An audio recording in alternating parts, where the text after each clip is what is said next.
কিছুই চাই না, বিচার আপনারা করতে পারবেন না।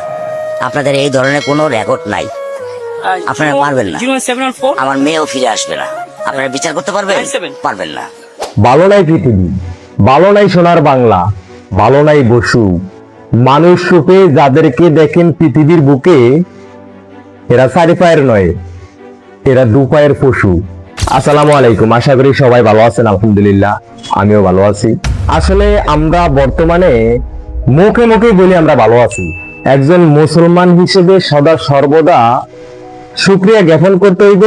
এই জায়গা থেকে আমরা মানুষ, আমরা মুসলমান যারা আছি তারা বলি আমরা ভালো আছি। আসলে বাংলাদেশের কোনো মানুষ ভালো নাই, বিশেষ করে কন্যা সন্তানের একটা বাবাও বাংলাদেশের বুকে ভালো নাই, বাংলাদেশের বুকে শান্তিতে নাই। তারপরেও তারা বলে আলহামদুলিল্লাহ আমরা ভালো আছি।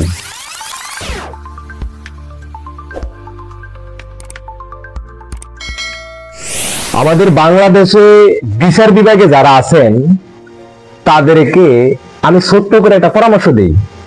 আমার মতে অদম ব্যক্তি আপনাদেরকে ছোট্ট করে একটা পরামর্শ দিই। আপনারা একটা কাজ করেন, আপনারা হাতের মধ্যে চুরি পরিয়া আর সারা অঙ্গে শার্ট প্যান্ট টাইর পরিবর্তে শাড়ি পরিয়া ঘরের মধ্যে বসে থাকেন। আপনারা যদি মানুষ হয়ে থাকেন, আপনারা যদি পুরুষ হয়ে থাকতেন, তাহলে আপনারা লোক সমাজে আপনাদের মুখ দেখাতে পারেন না। আপনারা বন্ধ করে দেন আইন আদালত, বাংলাদেশের তালা মাইরা দেন আদালতের দুয়ারে। তবুও আমরা বাংলাদেশের নাগরিকেরা নিজের মনের একটা বুঝ দিতে পারবো যে বাংলাদেশে আইন আদালত নাই। তাই বাংলাদেশের কন্যা সন্তানের বাবারা তাদের কলিজার টুকরা, তাদের আদরের কন্যা সন্তানদেরকে দর্শন করার পরেও, নিঃসংশয়ভাবে হত্যা করার পরেও দর্শনের বিচার পায় না। সেই সমস্ত দর্শকের বিচার হয় না বাংলাদেশের মাটিতে।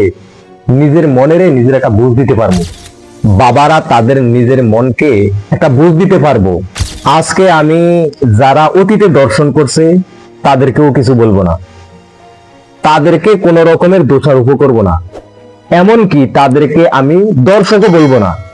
আমি বলবো আপনি দর্শক, আমি বলবো আমি নিজে দর্শক, আমি বলবো বাংলাদেশের সরকার দর্শক, আমি বলবো বাংলাদেশের আইন বিভাগের প্রতিটি আইনজীবী দর্শক, ব্যর্থ বিচার বিভাগ দর্শক। কারণ আইন বিভাগে আইনের মানুষ থাকতে, বিচার বিভাগে বিচারক থাকতে, বিচারপতি থাকতেও যদি বাংলাদেশের জন্মলগ্নের পর থেকে আজ পর্যন্ত একটা দর্শকেরও বিচার না হয়, একটা নরপশু, একটা জানোয়ার, একটা পিশাচ দর্শন করছে এটা নিশ্চিত হওয়ার পরেও যদি তার দর্শনের বিচার না হয়, তাহলে আমরা নিঃসন্দেহে বলতে পারি আপনি দর্শন করেন, আইন বিভাগ দর্শন করে, বিচার বিভাগ দর্শন করে। আপনারা অতীতেও দর্শকদেরকে সাহায্য করে আইছেন, বর্তমানেও দর্শকদেরকে সাহায্য করতে আছেন। নয়তো কেন বারবার দর্শকদের বিচার নিশ্চিত করতে আপনারা ব্যর্থ হন? কি জবাব দিবেন এই প্রশ্নের? আপনারা কি জবাব আছে এই প্রশ্নের আপনাদের কাছে? কোনো জবাব থাকলে, আমি ভুল কিছু বলে থাকলে আমার এই ভিডিওর কমেন্ট বক্সে আপনারা এটা বলতে পারেন। তাহলে আপনারা যেই শাস্তি দেন, আমি নূরে আলম সেই শাস্তি মাথা পাইতে নিব। যদি আমি ভুল কিছু বললে থাকি, অযৌক্তিক কিছু বললে থাকি, বিশ্বাস করেন আর না করেন, এই সমস্ত বিষয় নিয়ে আমার কথা বলতে মন চায় না। তারপরেও এই বিবেক আমার চুপ করে থাকতে দেয় না। এজ এ মানুষ হিসেবে এই সমস্ত পশুত্ব আচার আচরণ, পশুত্ব কার্যকলাপ দেখলে চুপ করে থাকতে পারি না। কারণ আমার আল্লাহ বলার শক্তি দিছে, আমার বলার শক্তির মাধ্যমে এর প্রতিবাদ আমার করতেই হয়, এর প্রতিবাদ আমি করবই। আপনারা একটু চিন্তা করে দেখেন তো, একজন বাবা কতটা কষ্ট, কতটা যন্ত্রণা তার বুকের ভিতরে চাপায় রাইখা তারপরে বলে আমার মেয়ের বিচার আমি কারো কাছে চাইবো না, কারণ আমি জানি এর বিচার কখনো হবে না। তাহলে শুধু শুধু ব্যর্থ সময় অপচয় করার কি দরকার? সে ভুল কিছু তো বলে নাই, কথা তো সত্যই। পৃথিবীর মানচিত্রে বাংলাদেশের নামটা লিপিবদ্ধ হওয়ার পর থেকে কেউ বুকে হাত দিয়ে বলতে পারবেন বাংলাদেশের বুকে কোন দর্শকের বিচার হয়েছে আজ পর্যন্ত? তাহলে মানুষ কেন বিচার চাইব? কার কাছে বিচার চাইব? কোন আইনের কাছে বিচার চাইব? যে আইনের আইনজীবী একটা পিশাচ, একটা নরপশু, একটা জানোয়ার দর্শন করতে জেনেও তার পক্ষ হয়ে আদালতে লড়ে, তার কাছে একজন বাবা দর্শনের বিচার চাইবো? যারা দিনের বেলায় সাধুশুদ্ধ আর রাতের বেলায় যাদের মনোরঞ্জনের জন্য 16-17 বছরের মেয়ে লাগে, সেই সব আইনের সেবকদের কাছে একজন বাবা তার মেয়ের দর্শনের বিচার চাইবো?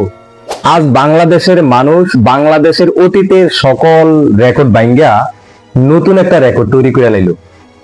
24 ঘন্টারও কম সময়ের মধ্যে বাংলাদেশে, আমার সোনার বাংলাদেশে 3 জন শিশু দর্শন। তার ভিতরে একজন শিশুকে দর্শন করার পরে নৃশংসভাবে হত্যা করছে। শিখ বাংলাদেশ, শিখ শিখ পুরুষ জাতি, শিখ তোদের প্রতি ধিক্কার। একজন পুরুষ হয়ে আজকে আমার নিজেকে নিজে পুরুষ হিসেবে পরিচয় দিতে লজ্জা লাগে। আমি মনে করি বর্তমানে বাংলাদেশে যে সমস্ত পশু নরপশু দর্শন করে, যে সমস্ত অমানুষ চাঁদাবাজি করে, টেন্ডারবাজি করে, তাদেরকে বিচারের আওতায় আনার চেষ্টা না কইরা, তাদের বিচারের জন্য দাবি দাবা না তুললা, যারা তাদের বিচার নিশ্চিত করতে বারবার ব্যর্থ হয়েছে, বারবার ব্যর্থ হয়, বাংলাদেশের আইন বিভাগ, বাংলাদেশের শাসন বিভাগ, বাংলাদেশের বিচার বিভাগ, বাংলাদেশের সরকার সহ তাদের বিচার নিশ্চিত করার জন্য দাবি তোলাটা বেশি গুরুত্বপূর্ণ। কারণ তাদের অবহেলার কারণেই বাংলাদেশে একজন দর্শক একবার দর্শন করার পরে আবার দর্শন করার মতো সাহস পায়। একজন সাদাবাজ একবার সাদাবাজি করে পার পেয়ে গেলে তারপরে আবার সে সাদাবাজি করার সাহস দেখায়। আমি জানি আমার আজকের এই কথাগুলো অনেকেই স্বাভাবিকভাবে নিতে পারবো না।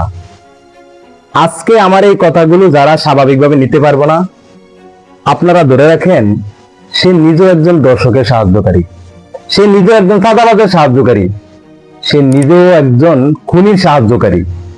কোন ভালো মানুষ আজকের কথাগুলোকে নেগেটিভ ভাবে বিবেচনা করতে পারবে না। যার ভিতরে মনুষ্যত্ব আছে, যার ভিতরে মনুষ্যবোধ আছে, যার ভিতরের মানুষ মইরা না গেছে, সে কখনো আমার আজকের কথাগুলোকে নেগেটিভ ভাবে চিন্তা করতে পারবে না। সর্বশেষ বলবো, পৃথিবীর আলো বাতাস, পৃথিবীর মূল আবহাওয়া তুই বুঝার আগে আল্লাহ তোরে নিয়ে গেছে, ভালো হয়েছে। নয়তো এই পৃথিবীর আরো ভয়ঙ্কর রূপটা তোমার সামনে দেখা লাগতো।